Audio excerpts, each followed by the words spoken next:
వరంగల్ జిల్లా దుగ్గొండి మండల ముద్దనూరు గ్రామంలో ఎమ్మెల్యే దొంతి మాధవరెడ్డి, ఎంపీ పోరిక బలరాం నాయక్ పర్యటించారు. సన్నబియ్యం లబ్ధిదారుడు చింతా సురేష్ ఇంద్ర ఇంట్లో ఎమ్మెల్యే, ఎంపీ భోజనం చేశారు. ప్రభుత్వం తీసుకువచ్చిన సంక్షేమ పథకాలు పేద ప్రజల జీవితాల్లో వెలుగులు నింపేందుకు ఉపయోగపడుతుందన్నారు.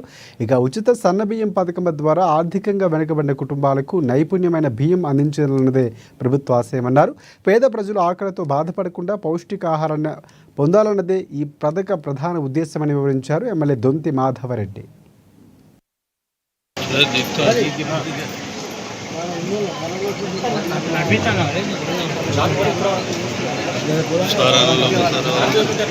అయిపోయిందా? చాలు పంపిద్దామే సార్కు.